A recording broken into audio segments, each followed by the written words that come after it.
Det her det er mine kolleger Erling og Anne-Grethe fra haludvalget. Jeg hedder selv Lars. Vi står foran vores nye idrætshal, som skal indvies her den 29. april. Og som I kan se, så er der jo stadigvæk gang i byggeriet, og det ligner jo en byggeplads selvfølgelig. Her har vi til højre vores klubhus, som vi selv byggede for frivillig arbejdskraft og indsamlede midler i 1985.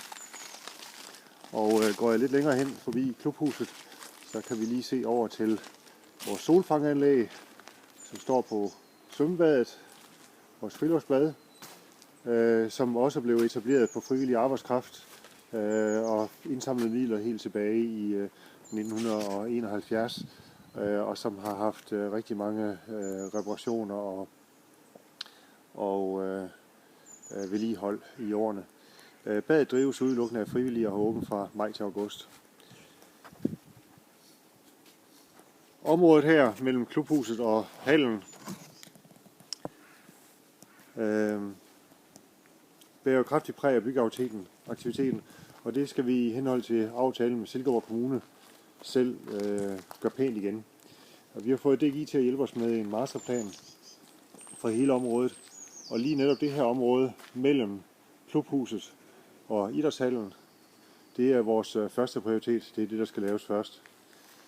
Vi har til projektet indsamlet ca. 450.000, som vi håber at få fordoblet ved tilskud fra Silkeborg Kommune, Lokale Anlægsfonden og andre almennyttige fonde. Udover området her, så skal vi også have lavet hele det område her nedad, som går ned langs med hallen og over mod skolen. Og som sagt, vi håber på at få nogle fondsmidler til at gøre det hele klart, hele pænt. Og så selvfølgelig også et tilskud fra Hjem og Fix.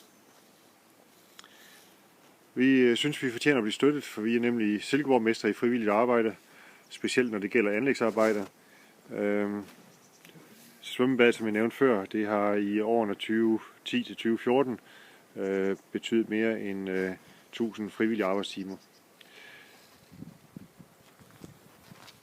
En støtte fra Hjem og Fix skal bruges til at forvandle det her område til et flisebelagt café, lege- og spilleområde, så udøverne får lyst til at slå sig ned.